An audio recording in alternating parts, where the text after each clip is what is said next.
आज हम बात करने वाले हैं एनविडिया की। एक ऐसी कहानी जो सुनने में किसी फिल्म जैसी लगती है।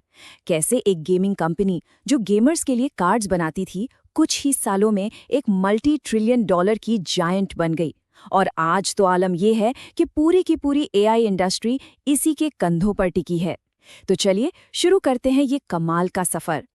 जरा इस नंबर को देखिए, 3 ट्रिलियन डॉलर्स, मतलब 3 के आगे 12 जीरो।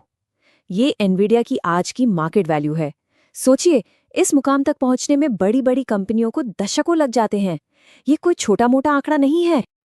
लेकिन एनविडिया की कहानी में सबसे हैरान करने वाली बात है इसकी रफ्तार।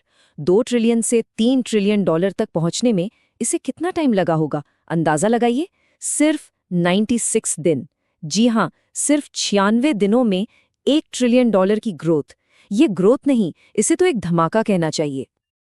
तो सवाल यही उठता है कि आखिर ये सब हुआ कैसे? एक कंपनी जो गेमिंग की दुनिया में जानी जाती थी, वो अचानक एआई की इस क्रांति का इंजन कैसे बन गई? चलिए, इसी गुत्थी को आज सुलझाते हैं। इस कहानी की शुरुआत होती है 1993 में। एक ऐसा दौर जब एआई जैसी चीजें सिर्फ साइंस फिक्शन फिल्मों में होती थी। ये कहानी है बड़े बड़े सपनों की, और उनसे भी कहीं ज्यादा बड़े जोखिमों की। कहानी का हीरो है जेनसेन हुआंग, और इसकी शुरुआत होती है एक फिल्म से, जुरासिक पार्क। उस फिल्म के कमाल के ग्राफिक्स देखकर हुआंग को भविष्य दिख गया। एक ऐसा भविष्य जो ग्राफिक्स पर चलेगा। बस इसी एक आइडिया को लेकर उन्होंने अपने 2 दोस्तों के साथ मिलकर एनविडिया की शुरुआत कर दी। और जानते हैं शुरुआती पैसा कितना था? सिर्फ $40,000। अब $40,000 में कंपनी कब तक चलती? पैसा खत्म हो गया। फिर सीन में एंट्री होती है सिक्वोया कैपिटल की। उन्होंने $20 मिलियन तो दिए, लेकिन साथ में एक धमकी भी। उनके फाउंडर डॉन वैलेंटाइन ने साफ साफ कहा, देखो, अगर मेरा पैसा डूबा तो मैं तुम्हें जान से मार दूंगा। और मजे की बात देखिए, उनका पैसा सच में डूबने वाला था। शुरुआती दिन एनविडिया के लिए बहुत मुश्किल थे। एक के बाद एक झटके लगे और कंपनी दिवालिया होने की कगार पर आ खड़ी हुई। पहले तो 1995 में उनका पहला प्रोडक्ट NV1 मार्केट में बुरी तरह से पिट गया। फिर उन्हें लगा कि सेगा गेमिंग कंसोल का एक कॉन्ट्रैक्ट उनकी नैया पार लगा देगा। लेकिन 1 साल की मेहनत के बाद पता चला कि उनका बनाया चिप सेगा के किसी काम का ही नहीं है। प्रोजेक्ट कैंसिल करना पड़ा। NV1 की फेलियर कितनी बड़ी थी, इसका अंदाजा इस बात से लगाइए। कंपनी ने 30,000 यूनिट्स बेची और उनमें से 29,000 वापस आ गईं।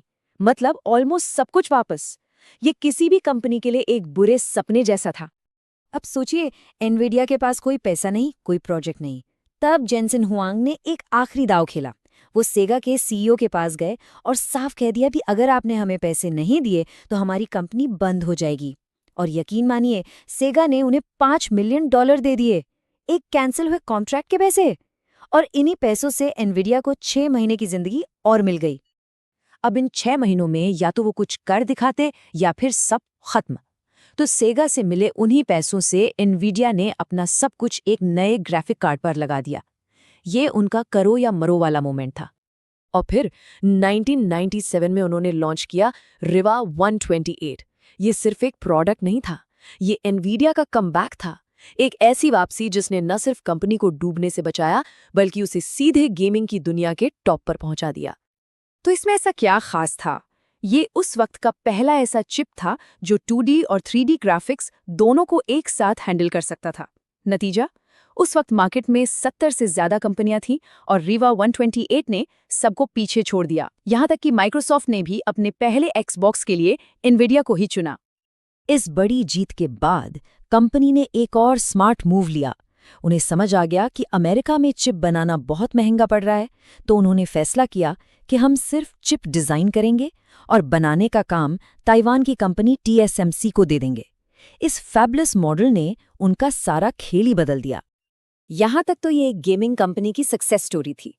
लेकिन अब कहानी में एक ऐसा ट्विस्ट आने वाला था जो एनविडिया को गेमिंग की दुनिया से निकालकर सीधे एआई का किंग बना देगा। साल 2006, 2 साल की कड़ी मेहनत के बाद एनविडिया ने अपना सबसे बड़ा दांव खेला। उन्होंने दुनिया के सामने रखा कूडा। कूडा एक तरह की जादुई चाबी थी, जिसने ग्राफिक्स प्रोसेसिंग यूनिट यानी जीपीयू की असली ताकत को दुनिया के सामने ला दिया। अब जीपीयू सिर्फ गेमिंग के लिए नहीं रहा। अच्छा, कूड़ा के मैजिक को समझने के लिए पहले सीपीयू और जीपीयू का फर्क समझना जरूरी है। देखिए, सीपीयू आपके कंप्यूटर का वो सुपर स्मार्ट दिमाग है जो एक बार में एक मुश्किल काम बहुत अच्छे से करता है। वहीं जीपीयू क्या है? वो हजारों छोटे छोटे वर्कर्स की एक फौज है। वो एक बड़े काम को छोटे छोटे टुकड़ों में बांटकर सब पर एक साथ काम करती है। इसी को कहते हैं पैरेलल प्रोसेसिंग। एक और आसान उदाहरण देता हूँ। मान लीजिए एक किताब लिखनी है। सीपीयू एक अकेला राइटर है जो पूरी किताब पेज बाय पेज लिखेगा। काम अच्छा होगा पर टाइम लगेगा।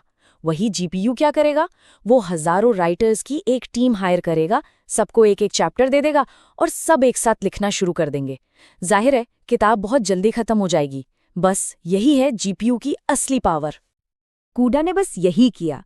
उसने जीपीयू की इस पैरेलल प्रोसेसिंग वाली सुपर पावर को अनलॉक कर दिया।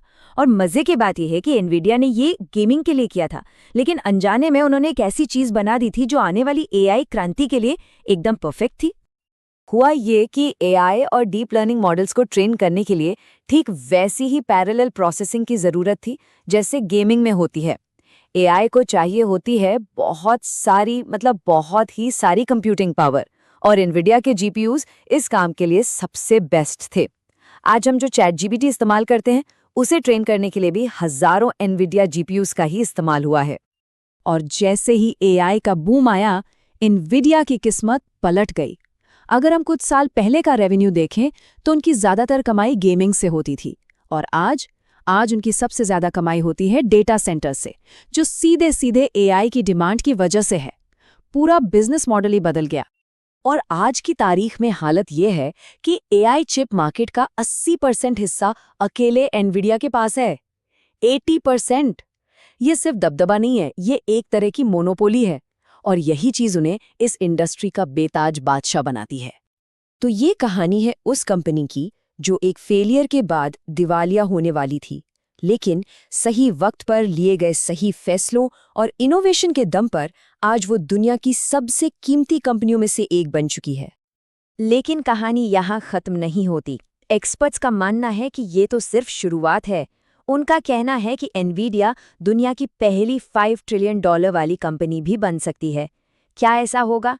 खैर, ये तो आने वाला वक्त ही बताएगा।